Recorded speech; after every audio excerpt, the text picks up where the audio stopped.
자, 오늘 주신 하나님 말씀은 누가복음 15장 11절부터 32절까지 조금 긴데 여러분들이 혹시 내용을 이해 못 하시는 분들이 있을지도 모르니까 같이 한번 읽겠습니다.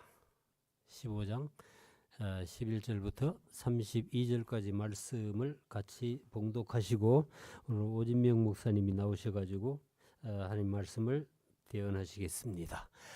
또 이르시되 어떤 사람에게 같이 읽습니다. 두 아들이 있는데 그 둘째가 아버지에게 말하되 아버지여 재산 중에서 내게 돌아올 분깃을 내게 주소서 하는지라 아버지가 그 살림을 각각 나누어 주었더니 그 후 며칠이 안 되어 둘째 아들이 재물을 다 모아가지고 먼 나라에 가 거기서 허랑방탕하며 그 재산을 낭비하더니 다 없앤 후 그 나라에 크게 흉년이 들어 그가 비로소 궁핍한지라 가서 그 나라 백성 중 한 사람에게 붙여 사니 그가 그를 들러 보내어 돼지를 치게 하였는데 그가 돼지 먹는 쥐엄 열매로 배를 채우고자 하되 주는 자가 없는지라 이에 스스로 돌이켜 이르되 내 아버지에게는 양식이 풍족한 품꾼이 얼마나 많은가 나는 여기서 주리어 죽는구나. 내가 일어나 아버지께 가서 이르기를 아버지 내가 하늘과 아버지께 죄를 지었사오니 지금부터는 아버지의 아들이라 일컬음을 감당하지 못하겠나이다. 나를 품꾼의 하나로 보소서 하리라 하고 내가 이에 일어나서 아버지께로 돌아가니라. 아직도 거리가 먼데 아버지가 그를 보고 측은히 여겨 달려가 목을 안고 입을 맞추니 아들이 이르되 아버지 내가 하늘과 아버지께 죄를 지었사오니 지금부터는 아버지의 아들이라 일컬음을 감당하지 못하겠나이다 하나 아버지는 종들에게 이르되 제일 좋은 옷을 내어다 입히고 손에 가락지를 끼우고 발에 신을 신기라. 그리고 살찐 송아지를 끌어다 잡으라. 우리가 먹고 즐기자. 내 아들은 죽었다가 다시 살아났으며 내가 잃었다가 다시 얻었노라 하니 그들이 즐거워하더라. 맏아들은 밭에 있다가 돌아와 가까이 왔을 때에 풍악과 춤추는 소리를 듣고 한 종을 불러 무슨 일인가 물은데 대답하되 당신의 동생이 돌아왔음에 당신의 아버지가 건강한 그를 다시 맞아들이게 됨으로 인하여 살찐 송아지를 잡았나이다 하니 그가 노하여 들어가고자 하지 아니하거늘 아버지가 나와서 구원한데 아버지께 대답하여 이르되 내가 여러 해 아버지를 섬겨 명을 어김이 없거늘 내게는 염소 새끼라도 주어 나와 내 벗으로 즐기게 하신 일이 없더니 아버지의 살림을 장녀들과 함께 삼켜버린 이 아들이 돌아오매 이를 위하여 살찐 송아지를 잡으셨나이다. 아버지가 이르되 예 너는 항상 나와 함께 있으니 내 것이 다 네 것이로되 이 동생은 죽었다가 살아났으며 내가 잃었다가 얻었기로 우리가 즐거워하고 기뻐하는 것이 마땅하다 하니라. 아멘. 아멘. 자, 목사님 나오셔서 말씀 전합니다.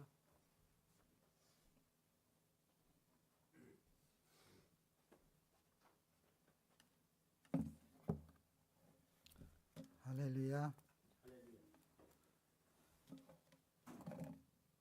네, 이 마이크를 쓸 수 있나?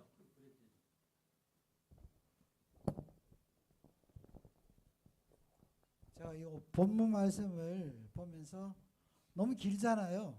아침까지 고민을 했어요. 다 읽어야 되나 말아야 되나. 근데 최후에는 읽기로 작정을 했습니다. 왜냐하면은 집에 가면 이거 잘 안 읽잖아요. 저도 이거 뭐 말씀 준비할 때 이런 거 읽지 잘 안 읽습니다. 읽으면서 우리 하나님 은혜를 더 많이 받지 않을까. 그리고 뭐 처음 읽어보신 분은 없겠지만 그래도 하나님 말씀을 교회 와서도 읽을 때나 집에서 읽을 때 좀 다르거든요. 우리 속말에 그런 말이 있습니다. 예수님은 아주 어렵고 심오한 그 하나님의 경륜을 그 계획과 이런 모든 것들 아주 심플하게 단순하게 나누어서 우리에게 말씀을 전달했는데 신학자들은 그 단순한 말씀을 다시 심오하게 돌렸다라고 말을 합니다. 그런 말을 많이 해요. 신학자 말들이 어렵습니다. 한번 책을 여러분 한번 보시면은 간단한 말 같은데 이 말이 왜 이리 어렵냐, 이해하기가 쉽지 않은 것도 상당히 많아요. 근데 또 거기다 플러스 목사들은 그 신학자 말을 또 살짝 왜곡해가지고 만들어가지고 나중에는 복음이 더 복잡하게 되었다라는 그런 말들을 신학교 가면 뭐 자주 하는 말이에요. 그래서 제가 지금 보시면은 내용 다 이해하시죠? 되게 심플한 내용입니다. 그냥 자세히 그냥 읽어보면은 누구나 다 이해할 수 있는 말씀인데, 그래서 저는 되게 단순하게 좀 전하려고 합니다. 여러분이 제가 말하는 거 듣지 마시고, 이게 예수님께서 직접 말씀하신 거거든요. 무리들 쭉 앉혀놓고 이 말씀하셨어요. 이 내용을 보시면은 예수님 뭘 이야기하려고 이 이야기를 하셨을까? 중심적으로 보면은 아버지는 참 좋으신 아버지구나. 우리가 웬만큼 죄를 짓고 웬만큼 사고 쳐도 다 수습해 주시고 다 지켜주시는 분이시다. 그러니까 우리가 생각할 때는 아버지는, 특히 한국의 아버지는 좀 엄하잖아요. 저희 아버지는 굉장히 엄하셨거든요. 엄한 아버지의 그런 인식이 들어가 있는데, 특히 한국 분도 좀 그런 게 많죠. 요즘 젊은 엄마 아빠들은 다 이쁘고 뭐 부드럽고 이런데 우리 시대의 아버지들은 다 엄해요. 근데 이 말씀을 들어보면은 아우, 아버지 참 좋네. 저렇게 개판치고 돌아와도 다 받아주네. 우리 하나님이 이렇다는 것을 예수님이 말씀하시고자 하는 그 의도는 분명히 있을 거예요. 그렇죠? 그런데 또 자세히 살펴보면 또 그 이야기만 있는 건 아니에요. 제가 좀 이걸 조금만 풀이해가지고 아주 단순하게 여러분이 같은 은혜를 받기를 원합니다. 여기 이제 제가 제목을 좀 바꿨어요. 보통 이 탕자 이야기 비유라 그러잖아요. 이 비유는 제가 시리즈로 지금 여러분이 전하고 있는데, 오늘 뭐 과학적이라든지 아주 합리적, 논리적으로 이해를 하시면 좀 곤란합니다. 왜냐하면 비유는 어떤 사실을 전달의 이야기서 어떨 때는 좀 약간 과장도 들어있고 약간 이렇게 다른 쪽으로 이렇게 쓴 그 말을 하는 경우가 있습니다. 그래서 이것을 비유라고 생각하시고 논리적으로 분석하지 마시고, 주님이 뭘 이렇게 들판이나 혹은 뭐 성전이나 성전 바깥들에서 사람들 모아놓고 말씀하실 때 그 의미가 반드시 있을 거랍니다. 뭐 할 일 없어 전달하는 거 아닐 거 아니에요. 뭔가 생명을 전하기 위하고 우리에게 필요한 생명 말씀을 주기 위해서 전하셨으니까 그거를 좀 기본적으로 깔고 우리가 이해하시는 게 필요한 줄 믿습니다. 아멘. 근데 탕자의 비유 대신에 저는 이제 집 나간 아들, 뭐예요? 그 다음에 하나 더. 집 지킨 아들. 네. 집 나간 아들, 집 지킨 아들 두 개로 나눴는데 그 두 아들이죠. 근데 여러분 가만히 읽어보면은 보통 우리가 큰 아들은 칭찬합니다. 장남이니까 장남답게 아버지 집 열심히 지키고 열심히 일하고 아버지한테 찍소리 안 하고 순정하고 참 괜찮은 아들이야. 근데 둘째 아들은 완전히 깽판 쳐가지고 밖에 나갔잖아요. 나갔는데도 뭐 나가서 그냥 살아온 거다. 뭐 창녀도 살고 가서 다 탕진하고 집안 망신 톡톡히 시킨 아들이에요. 그래서 우리가 그걸 탕자라고 이야기합니다. 개판 쳤다는 이야기 쉽게 이야기하면은. 근데 그 아들이 살다가 먼 나라가 살다가 도저히 살 수 없어요. 이제 이거 어떡하지? 아니면 굶어 죽게 생겼어. 그러니까 아버지 집에 있을 때는 좋잖아요. 모든 게 다 풍족했고 넉넉했고 했는데 아주 편하게 잘 살았는데 괜히 나와가지고 돌아왔단 말입니다. 그래서 여기 보면 쥐엄 열매가 있어요. 쥐엄나무 열매를 사진을 한번 봤는데 한번 비춰보실래요?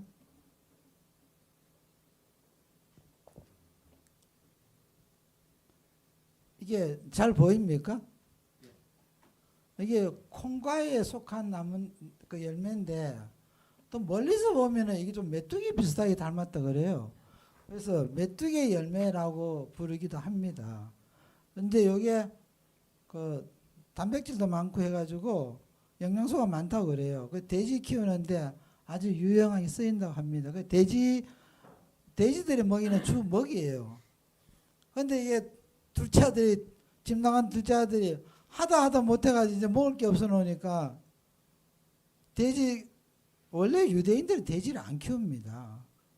돼지가 불결한 짐승이라 그래서 키우질 않고 그래서 아마 이 배경이 그 이방인 동네 뭐 어느 곳이라고 이제 보여집니다.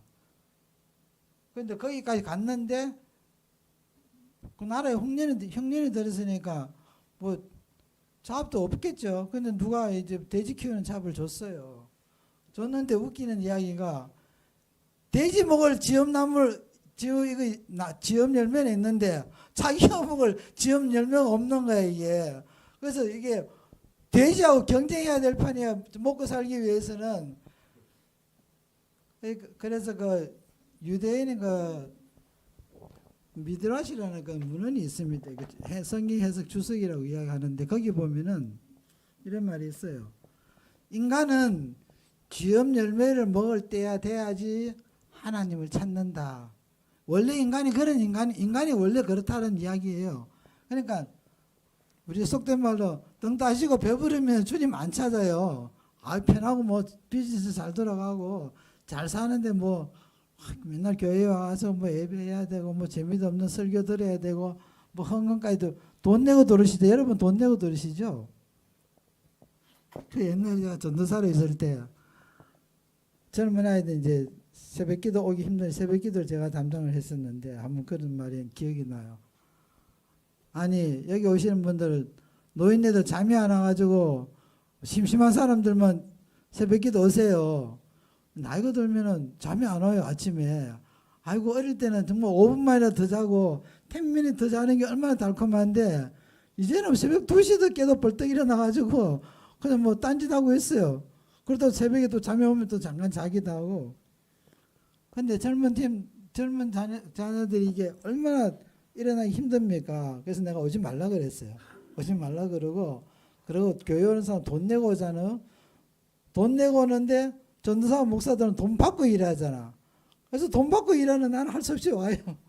그러니까 여러분 안 오셔도 된다고 그 기억이 나는데 이 지엄 열매라는 게 뭐 옛날에 그 누구죠 그 세례 요한이도 이런 음식을 먹었대요. 그래서 예언자의 음식이다 뭐 이런 말도 하는데 하여간 우리가 극도로 가난하고 빈곤하게 처해 있고 바닷가에 다 내려가서 살아야 되는 그런 상황을 이야기할 때 지엄 열매를 먹는다 이런 이야기를 합니다. 그 지엄 열매를 먹었는데도 도저히 견딜 수 없으니까 돼지우리 들어가지고 그걸 돼지와 같이 먹어야 된다는 상황을 생각해 보세요. 얼마나 기가 막힌지. 그래서 아버지 집에 돌아왔어요. 근데 상상할 때 이거 아버지 집에 돌아오면은 속된 말로 이제 쪽팔린 이야기죠. 이건 뭐 돈도 한 푼도 없지. 이거 아버지한테 가가지고 제가 아들이란 말할 수 있을까? 그 이야기를 스스로 이야기하는 거예요. 이제는 아들이라 부르지도 마시고 그렇게 자기도 스스로 그런 자격이 없다고 생각하니까 그냥 일꾼들이나 뭐 종들이나 똑같이 내가 취급받으리라고 돌아갔는데 웬걸 아버지가 엄청 환대를 해줬잖아요. 자, 환대를 받아가지고 온 동네가 잔치 벌이고 난리를 쳤는데 문제는 이제 장남입니다. 첫째 아들이 집 지킨 아들이 일하다 돌아보니까 뭐 난리가 났으니까 물어보니까 웬일이냐. 동생이 돌아왔다고. 확 열받았잖아 지금. 열받아가지고 동생하고 비교를 한 거예요. 아니 동생은 가가지고 엉망진창 살다가 집안 망신시키고 이제 빈털터리를 거지처럼 돌아왔는데 송아지 잡아가지고 온 동네를 잔치를 해주는데 난 뭐야? 나는 아버지 집에서 열심히 일하고 직소리 안 하고 아버지가 언제 나한테 친구들을 불러가지고 잔치 한번 벌여준 것도 없고 염소 새끼 한 마리라도 잡아준 게 염소 새끼랑 송아지는 다르죠. 겁이 다릅니다. 염소 새끼 하나 잡아가지고 해준 적이 없는데 열받아가지고 그 열이 어디까지 집에 안 들어가겠다고 이야기한 거예요. 그래서 아버지가 설득을 했잖아요. 야, 죽은 동생이 돌아왔으니까 이 정도 잔치해 주는 거 당연하지 않느냐. 근데 예수님은 거기까지만 이야기하셨어요. 이 둘째 큰 아들이 이제 그거를 뭐 이해를 했는지 이해를 안 했는지 그 이야기가 없습니다. 여러분 생각할 때는 큰 아들이 이해했다고 생각하세요? 오케이, 뭐 그러니까 할 수 없지, 뭐 받아줘야지, 웰컴했다고 생각하세요? 아니면은 속에서 그냥 불불 끓고 나도 언제 한번 나가볼 거야 이렇게 생각했을까요? 어느 쪽인 것 같아요? 하여튼 뭐 거기까지는 예수님이 이야기하셨으니까 몰라요, 어떻게 됐는지. 자, 문제는 뭔가 하면은 우리 좀 이면에 있는 걸 좀 생각해 봐야 돼요. 이 사람이 성격이 어땠을까? 왜 동생한테 저렇게 열받았을까? 라고 생각했을 때는 이 사람도 마음으로는 저 세상 나가서 마음 놓고 좀 살고 싶은, 둘째 동생처럼 그렇게 해보고 싶은 생각이 없었을까? 내 같으면 있었을 것 같아요. 왜냐하면 그 세상이 좋으니까 동생이 그렇게 빡빡 우기가 나온 거 아닙니까? 그리고 본인도 나도 차마 내가 장남이 아니었으면 나가 세상 나가서, 원래 옛날에 장남이 집을 지키죠. 우리 한국 조선시대도 그랬고 우리 오래된 세대들은 다 그렇게 했으니까. 근데 장남들이 막내나 그 둘째 이렇게 하는데 약간 좀 질투심이 있어요. 야, 저것들은 지 마음대로 나가 사는데 왜 나는 장남이라 가지고 맨날 제사를 지내고 아버지 시키는 일만 하고, 이거 뭐야? 불만이 많을 수도 있다고 저는 생각합니다. 그래서 저는 장남을 안 태우는 게 참 복이라고 생각해요. 우리 큰형님이, 우리 아들이 셋이 있거든요. 그런데 우리 큰형님이 공부를 참 잘하셨어요. 그런데 어릴 때 공부를 좀 못하면은, 여러분 혹시 뭉칩이라 알아요? 베개, 나무로 만든 베개가 있어요. 그 사각형을 만든 조그만 건데, 옛날 노인네들은 그 베개를, 푹신한 베개 대신에 그 나무로 만드는 베개를 베고 주무셨어요. 우리 형님은 그 위에 올라서 가지고 다리 걷고 할아버지한테 종아리 맞으면서 천잠을 못 외우면은 종아리 맞고 키웠어요. 그렇게 자랐대요. 그런데 우리 큰형님한테 비해서 저는 무지 자유스럽게 살았어요. 완전히 근데 뿌리를 놔둔 거, 아버지가. 더군다나 학교 다닐 때 많이 좀 아파가지고 그까지 플러스 해가지고 공부를 하든지 학교를 가든지 완전히 저는 풀이었어요. 그래서 저는 그 사춘기 때를 무지하게 자유스럽게 살았습니다. 간섭하는 사람이 없었어요. 학교에서도 심심해가 10시쯤 들어가도 선생님이 아무 말도 안 해요. 우리 어머니가 가서 특별히 이야기를 했거든요. 우리 아들은 공부시키는 목적이 아니고 그래도 살아있으니까 학교 다니게 한다고, 가고 싶으면 가게 하고 오고 싶으면 오게 하고. 그러니까 우리 어릴 때는 그렇잖아요. 버스 한번 타면은 어때요? 버스가 완전 짐짝이지 않습니까? 저는 학교 가려다가 그 들어가 보면은 버스를 탈 자신이 없어요. 그 옛날에 버스는 막 밀어내가지고 그 차장도 있어가지고 막 그걸 뭐라 그러죠? 오라이라 그러나? 그 올라이시란 말인데 그걸 치면서 막 짐짝처럼 밀어내잖아요. 그래서 저는 차를 안 타고 집에 가버려요. 가서 한 10시쯤 되면 차가 조용하니까 그때 학교를 갔습니다. 그만큼 이제 자유스럽게 살았는데 둘째, 셋째는 좀 그런 여유가 있긴 있어요. 아무튼 이 큰아들은 그런 의미에서 좀 불만이 많았어요. 불만이 많았으니까 예수님이 이 비유를 통해서 왜 큰아들하고 작은아들 이렇게 비유를 하셨을까 생각해 봤을 때는, 이거 큰아들이나 작은아들 비슷하지 않아요? 뭐 한 아버지 밑에 나왔으니까 비슷하다고 생각이 듭니다. 그래서 이것을 약간 영적 의미로 생각해 보면은 나의 두 모습이 아닌가, 이렇게 한번 우리가 생각해 볼 필요가 있습니다. 한쪽에는 할 수 없었어요. 아버지 명령에서 할 수 없이 교회도 다니고 할 수 없이 헌금도 내고 뭐 공부도 해야 되고 열심히 일해야 되고 뭔가 이제 아버지한테 무섭거나 아니면 소심하거나. 근데 한편으로는 저 넓은 세상에 나오고 싶은 거야. 그냥 같이 어떻게 보면은 한 사람 이야기예요. 우리가 이제 이거를 좀 비유를 해보면은 뭐 아담 같은 사람, 첫사람 아담이 그 에덴 동산에 좋은 데 살았잖아요. 근데 아버지가 하나님이 너 저 선악 거 절대 먹으면 안 돼. 저거 먹으면 너 죽어. 그때부터 네 인생 끝이야. 경고를 여러 번 하셨겠죠. 그런데 먹음직도 하고 보암직도 하고 아주 맛있어 보이는데 저걸 왜 못 먹게 하지? 그 사탄이 와서 사살 것이니까 그걸 먹었잖아요. 그 먹고 난 뒤부터는 보통 문제가 아니지 않습니까? 그 지구가 아주 그냥 쫄딱 망한 거 아닙니까? 우리가 사실 이렇게 죄 속에 고생하는 것도 아담이 그 선악과를 안 먹었으면 참 좋았을 뻔했는데 사실 아담은 우리 할아버지입니다. 쭉 올라가면 결국 우리 할아버지예요. 그 괜히 그걸 드셔가지고 말이야. 그러니까 이 둘째한테 심보가 있는 거죠. 우리 어릴 때 그렇잖아. 하지 말라 그러면 꼭 더 해요. 하지 말라 그러면 꼭 더 하고 싶어.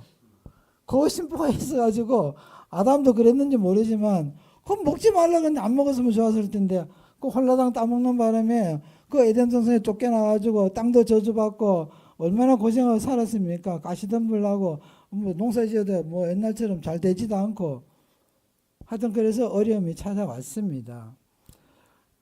그런데 하나님은 참 어떤 면에 좀 그래요. 이 둘째 아들이 재산이 없었으면 안 나갔을 거 아닙니까? 뭐 빈털털이 나갈 수는 없으니까. 근데 재산 달라 그러니까 또 아버지는 줬어. 그 아버지 안 주면 되잖아. 근데 아버지 너 줬어. 아니 하나님도 그렇죠. 선악과를 안 만들어놨으면 안 넘어갔을 거 아니에요. 그 괜히 그 만들어가지고 맛있게 만들어 동산 중앙에 만들었다 그랬으니까 그거 맨날 쳐다보니까 그 사단에 가서 꼬이네 홀라당 먹은 거 아니에요. 뭐 아담이 직접 먹은 거 아니죠. 그 여자분들 책임이 좀 있긴 있어. 하와가 먹었으니까. 그런데 그런 의미에서 봤을 때 왜 그랬느냐. 아버지는 하나님의 특징 중에 그 속성 중에 하나는 하나님을 강제하지 않는다는 거예요. 자, 여러분 결혼할 때 여기 혹시 노예 계약으로 결혼하신 분 있어요? 무조건 강제로 그렇잖아요. 우리가 노예 계약 뭐 정략 결혼 이런 말을 하잖아요. 아니 부부간에 만나 결혼해가 사랑해가서 결혼하는데 너 몇 년까지 살고 너 쫓아낼 거야. 아니면 너 무조건 나하고 살아야 돼. 그렇게 결혼하는 법이 없지 않습니까? 사랑해서 결혼한 거죠. 하나님 우리를 사랑하면은 우리를 사랑할 때 강제로 사랑하겠어요? 근데 강제로 사랑 안 하려 그러면은 컴퓨터처럼 만들면 돼요. 로봇처럼. 그러면 너는 무조건 나 사랑하게 돼 있어. 근데 하나님이 우리를 존중해주고 우리를 귀하게 여기고 우리를 이렇게 높여주시기 때문에 우리한테 선택권을 준 겁니다. 네가 사랑하든지 나를 사랑 안 하든지 그건 up to you. 네 마음이다. 둘째 아들한테 네가 집을 나가든지 있든지 it's up to you. 네가 원하는 대로 자율성을 준 겁니다. 그 대신 책임은 네가 지라 이거예요. 근데 가만히 보면은 책임도 저지도 안 했어. 집구석이 돌아오니까 하나님이 우리 다 받아줬으니까 할렐루야. 이제 우리가 하나님이 그래요. 우리한테 자율성을 주시고 우리가 실수를 하지만 다 뺏값해 주신다는 거. 그거 주님께서 하시는 말씀 중에 하나입니다. 그 의미 중에서 오늘 말씀 중에서 하나가. 그런데 그보다 더 중요한 걸 또 있어요. 그 하나님 우리가 아무리 실수하고 이렇게 하더라도 돌아서고 집에도 막 돌아오면은 다시 보다듬어주고 위로해주고 축복해주고 고쳐주고 또 상속자로서 그 인정을 다 해줍니다. 그런데 현실에 보면은 조금 책임을 묻긴 물어요. 우리가 잘못해가지고 나가서 깽판 치면은 그 대가를 받습니다. 옛날에 우리 누님이 나한테 그러시더라고. 야, 하나님 얼마나 무서운지 알아? 내가 예수를 제대로 안 믿을 때. 하나님 한 번 잘하면 그 회초리가 엄청 무서워. 그러니까 회초리 맞기 전에 좀 조심해. 뭐 나한테 그런 이야기 한 기억이 나요. 왜냐하면 죄가 열매를 맺으니까 우리가 죄를 지으면은 그 열매는 어쩔 수 없는 부분을 먹을 수밖에 없는 그 상황이 있습니다. 때로는 하나님이 허락하신 이유가 그거예요.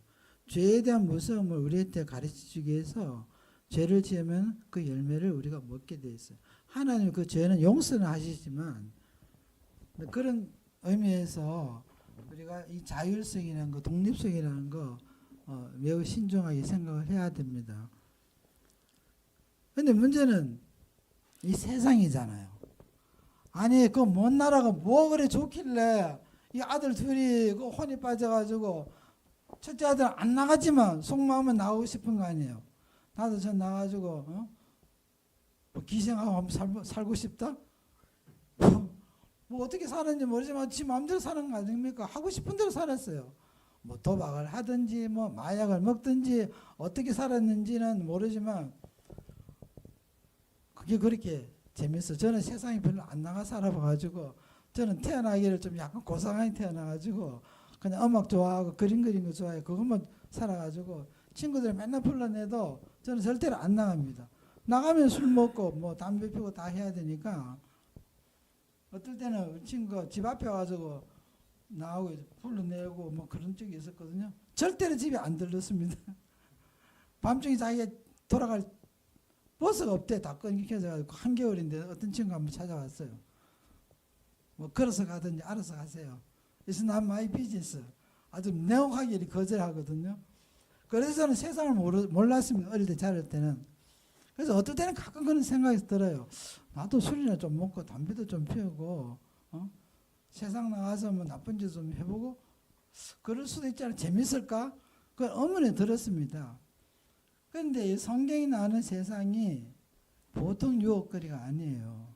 그냥 단지 우리가 타락하는 수준을 넘어서서 우리 영혼을 완전히 갉아먹는 가장 주 목적은 집에서 빼내오는 게 이 세상의 목적입니다. 하나님 아버지 집에 있는 우리를 어떻게 하든지 꼬여내서 밖을 끌고 오는 거예요. 그래서 세상을 우리가 다른 말로 이야기하면은 이게 바빌론이에요. 성경에서 바빌론 이야기 많이 나옵니다. 뭐 되게 신약 성경은 요한계시록 외에는 잘 안 나오지만 이 바빌론이 우리가 말하는 세상이라는 것이 사실 바빌론 문화를 이야기하는 거예요. 근데 이 세상의 문화는 일단 거부한 게 뭡니까? 아버지를 거부하는 거예요.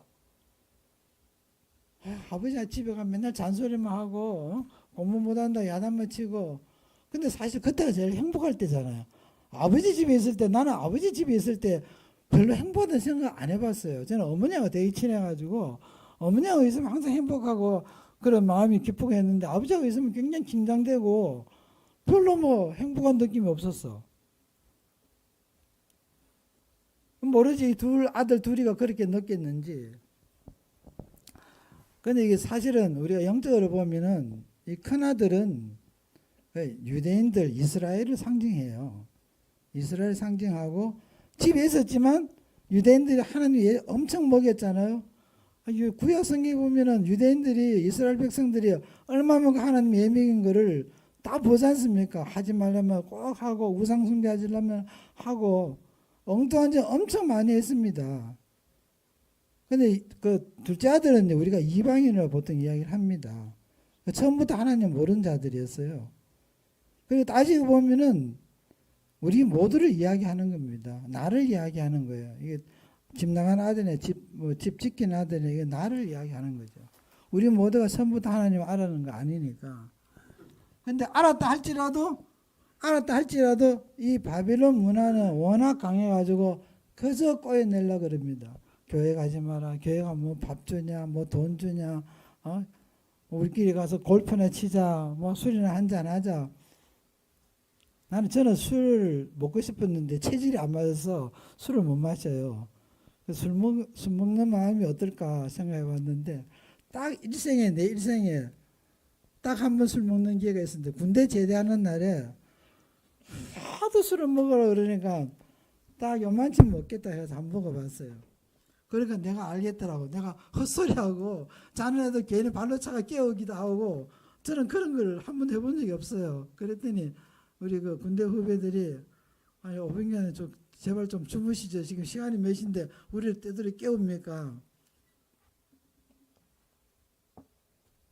그 바빌론 문화가 사실은 아버지를 거부하는 문화예요. 자, 우리가 속된 말로 아버지를 거부하면 뭡니까? 사생활을 그러죠. 나 아버지가 없다. 그러니까 성경에서는 하나님을 아버지로 부른다 그러니까 뭔 우리 아버지가 있나? 저도 처음에 예수 믿을 때 그랬어요. 아버지가 있는데 하나님은 아버지라고? 좀 그렇지 않아요? 그런데 여러분 영어 성경에 보면은 그 아기를 낳을 때 엄마들이 아기를 놓잖아요. 그러면 그 해산 날짜가 언제냐 이렇게 이야기할 때는 그 딜리버리라는 말을 씁니다. 우리는 네이버라는 말을 쓰는데 딜리버리라는 말을 많이 써요. 해산하다 혹은 뭐 그 원래는 그게 딜리버리라는 말이 전달하다는 뜻이거든요. 우리가 물건을 가져올 때 물건 가져오는 그 배송하는 거 있잖아요. 그 딜리버리 맨이라고 부르잖아요.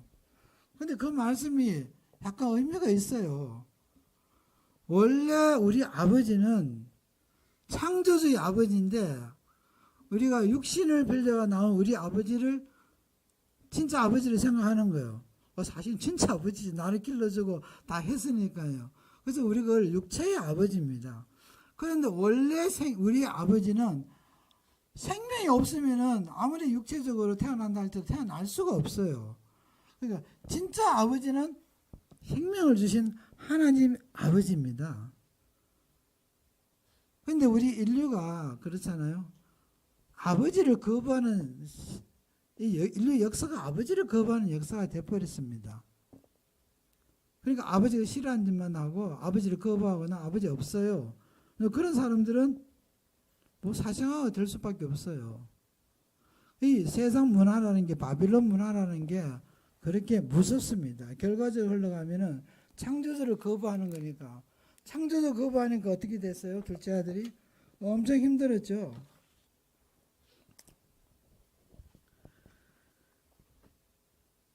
그 아담 이후에 이제 몇 세대를 거쳐가면은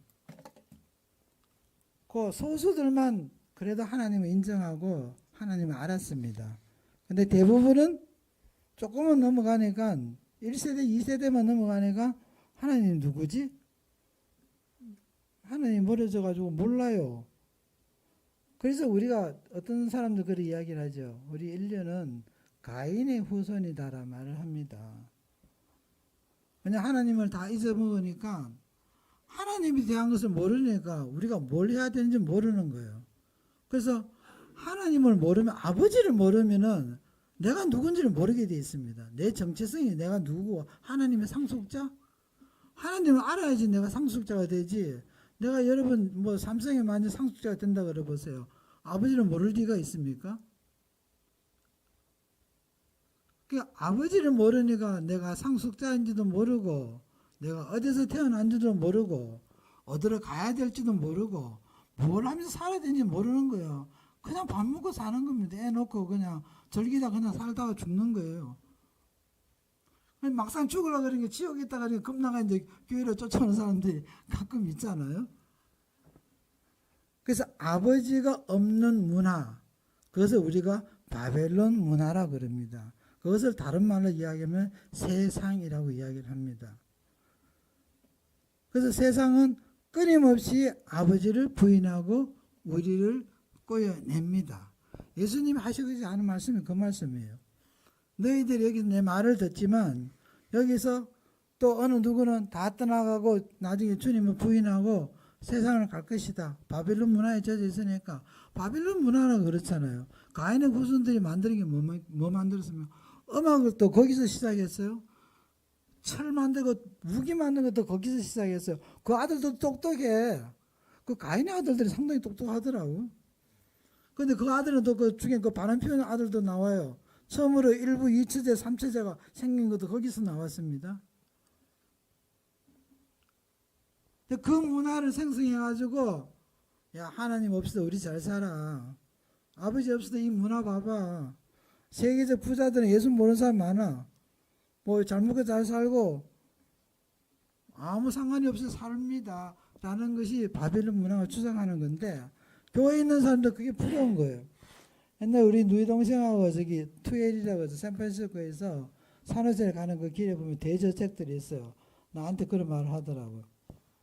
오빠 나 저런 집에 좀 살면 안 될까? 그때 전도사였어요. 야 전도사가 무슨 재주로 저런 대저택에 살 수 있어? 야 꿈 깨라 그러는데 자기 그 살고 싶대.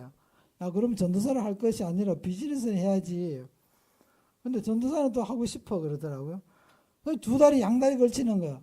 돈도 벌고 싶고 편하게 살고 싶고 재밌게 살고 싶은데 뭔가 교회 일하고 목사 일하면 힘들지 않습니까? 그러니까 이제 버리지는 못하고 그렇다고 뭐 떠나지도 못하고 양다리 걸치는 거죠. 그래서 우리 오늘날 교회에는 이 바빌론 문화가 너무 많이 들어와서 세상 사람들하고 거의 똑같이 살고 싶어 해요. 원래 우리가 그렇게 생겨 먹었어. 우리 본성이 문제가 생겼으니까. 오늘 주께서는 아마 그 이야기를 하시고 싶은 것이라고 저는 믿습니다. 그래서 제가 처음으로 교회라고 처음 들어가 봤을 때가 군대 있을 때 들어가 봤습니다.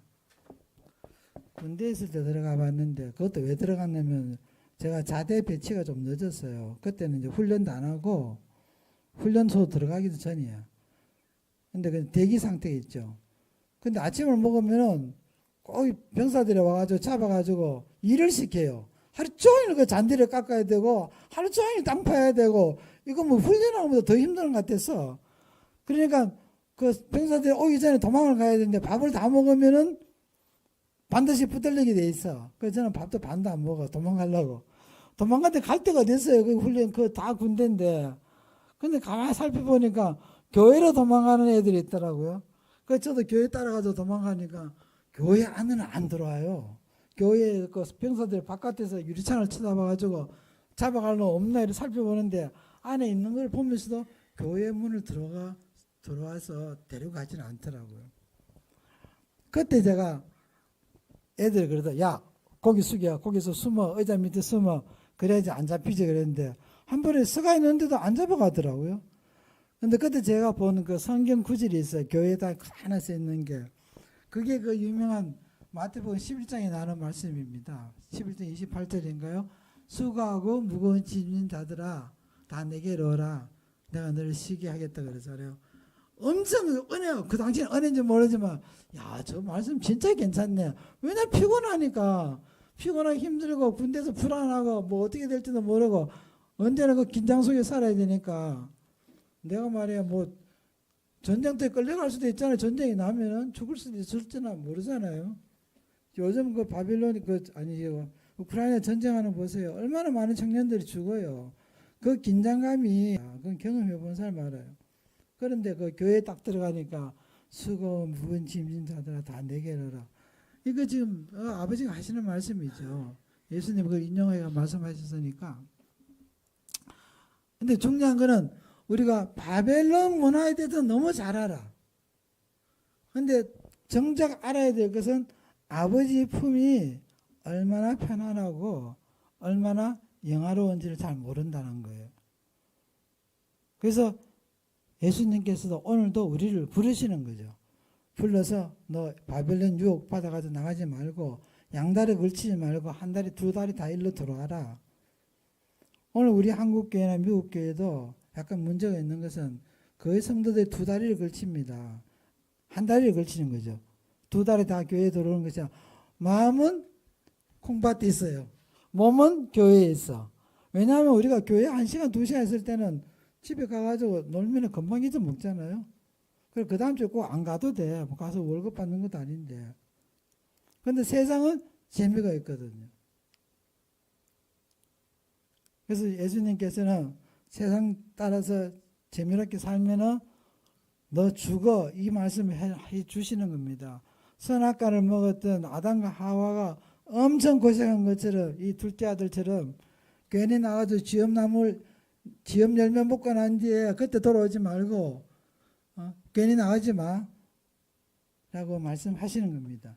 세상 문화보다 바빌론 문화보다 훨씬 하나님 아버지 품이 행복하다는 것을 예수님께서 오늘 우리에게 가르쳐 주십니다. 믿으십니까? 그래서 여러분 우리가 유혹에 들지 말아야 돼요. 저는 역사물을 좋아해가지고 가끔 가다가 역사 나오는 그 드라마 같은 걸 잘 보거든요. 드라마 되게 웃겨요. 한 번 보니까 끝까지 보게 되더라고. 아니 솔직히 말해가지고 우리 성경 보라 그러면요. 우리 와이프한테 그랬어. 오늘 잠이 안 오는데 그러면 뭐라 그래? 성경 봐 그래. 당신은 성경 보니까 10분 만에 자더라고. 자기 옆에서 보면 그렇겠죠. 성경 보면 10분 만에 자. 아니면 기도 좀 하고 자. 그러면은 무릎 꿇고 기도하다가 보면 5분 만에 자. 그런데 드라마 보면요. 밤을 새도 새잖아. 그러니까 이거 바빌론 문화가 장난 아닙니다. 재밌는 드라마 보고 영화 보고 이럴 때는 저는 그림 그리는 걸 예수 믿고 하는데 포기를 했어요. 저는 성경 보면서 밤을 새거나 기도하면서 밤을 샌 적이 거의 없습니다. 그런데 어떨 때는 그림 그릴 때는 밤을 그냥 새더라고요. 그게 너무 재밌고 행복해요. 그러니까 이것도 하나님 위해서 사용해야지 그 알트가 되는 거지. 이거 자기 즐거움 위해서 하는 거는 이게 바빌론 문화입니다. 그래서 제가 미국에서 뭔 그 200장단의 옛날 LP 펜이 있어요. LP 펜이 빙빙 돌아가는 그 전축기 있잖아요. 그 당시 비쌌어요. 그거 다 원본이잖아. 그걸 내가 다 버렸다니까요. 왜냐 그걸 틀어놓으면 찬송가 안 들어. 근데 붓 다 버려버려서 붓이 있으면 그림을 그리니까 왜냐 그걸 그리니까 시간을 그걸 다 뺏기더라고. 그 하나님을 위한 그림이 아니라 나의 만족을 위한 그림이니까 그게 바빌론 문화입니다. 그 바빌론 문화에 여러분 빠지시면은 도저히 헤어날 길이 없어요. 상당히 힘들어요. 그러니까 안 빠지셔야 됩니다. 여러분 돈 쓰는 재미 기가 막히잖아요. 제가 샌프란시스코 있을 때는 어떨 때 주머니에 보면은 캐시가 막 5,000불 들어있어. 어떤데 한번 그런 게 있더라고. 오 마이 갓, 내 주머니에 돈이 왜 이래 많아? 세리 보면 5,000불이 있어. 근데 살살살 쓰는 재미가 얼마나 재미있습니까? 돈 쓰는 재미가 세상에 하면 제일 좋을걸요. 그러니까 돈이 우상이 돼버리는 거예요. 돈을 좋아하는 것도 그것도 바벨론 문화예요. 하나님 나라에 들어도 돈은 필요하죠. 필요하지만 우리가 그걸 통제를 해야 될 이유가 있습니다. 그게 통제가 안 되면은 나도 모르게 그 바벨론 문화에 훅 빠져가지고 나중에 점점 가면 갈수록 교회도 필요 없네. 교회는 가고 싶은 사람 가라. 열심히 돈 벌어야지. 전문 노후 걱정해야지. 이게 다 바벨론 문화에서 나오는 겁니다. 근데 마지막은 심판이 있어요, 여러분. 히브리서에 그랬잖아요. 사람이 죽는 거는 나이가 들면 죽는 건 다 일반인데 그 뒤에는 뭐가 남았다고 그랬어요? 심판이 남았다고 그랬어요. 그러니까 누구나 예외 없이 그리스도의 심판대에 가게 돼 있습니다. 하나님께 안을 수 있어야 됩니다. 아멘. 그래 되기를 소망합니다. 옛날 우스갯말을 제가 한번 했는지 모르겠는데 하나님이 가면 우리를 다 안아준대요. 천국 가면은 계단에 손수 내려오셔가지고 높은 보좌에서 내려오셔서 수고하고 잘했다고 어깨 뜯어져 안아준대요. 근데 어떤 집사가 별로 안 안아주더라는 거야. 그래서 옆에 서가 있었대요. 그 밑에 계단 밑에. 어떤 장로가 올라오더라는 거예요. 그래서 하나님이 보니까 의자에서 일어나시려고 엉덩이를 드시더라는 거예요. 그래서 김 장로 왔냐고 웰컴 이러면서 환영을 해주시대. 근데 내려오시지 않더라는 거예요. 그 다음에 보니까 그 오장나는 사람이 올라왔어. 목사가 올라왔어요. 하나님이 쫓아 내려오시더니 안아주고 껴안아주고 뽀뽀해주고 그렇게 환영을 하더라는 거예요.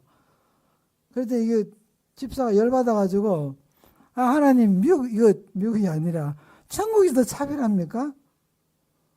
목사라고 더 해주고 장로라고 그렇고 집사라고 이렇게 일반 성도들 차별하는 거 이거 말이 안 되는 이야기입니다. 나 차라리 갈 거예요. 차별받는 천국에 있기 싫어요. 그랬대요. 그랬더니 그 사람 하나님이 그 집사를 설득할 때 그게 아니라 집사들은 많이 올라오니까 맨날 그 인사하기 좀 그래서 그랬다. 그런데 왜 내가 목사한테 저렇게 환영을 했나? 하도 안 올라오니까 너무 오래간만에 올라오니까 목사는 저렇게 환영한다고. 근데 그게 성경적입니다, 여러분. 왜냐하면은 하나님의 부름받은 사역자들한테는 선생된 자에는 심판이 크다 그랬거든요. 심판이 크다 그랬어요. 그 이중 다리를 걸치고 하는 사역자들도 많아요. 한쪽은 바빌론에 걸치고 하나는 교회에 걸치고 그렇게 사역하시는 분들도 많아요. 전 뭐 그렇게 안 되기를 바랍니다만 모르죠. 혹시 하나님 또 너 그랬잖아 이러면 이제 큰일 나는 이야기인데, 그래서 여러분이 나중에 주님 만나실 때 그리고 살아있으면 또 만나면 좋잖아요. 우리 하나 살아있을 때 우리 주님을 보는 그런 축복이 있기를 바랍니다. 그래서 주님을 만나시고 이 집 나간 아들들처럼 이리 헤매지 말고 오늘도 승리하는 하루가 되기를, 또 한 주가 되기를 바랍니다. 할렐루야. 자, 그래서 우리가 다 같이 일어나셔서 주님 앞에 한번 결단하기를 바랍니다. 우리 세상으로 돌아가지 않겠다고 결단하시고 주님 앞에 서원하시고 또 축복받는 여러분 삶이 되기를 우리 주 예수 이름으로 기도합니다. 아멘.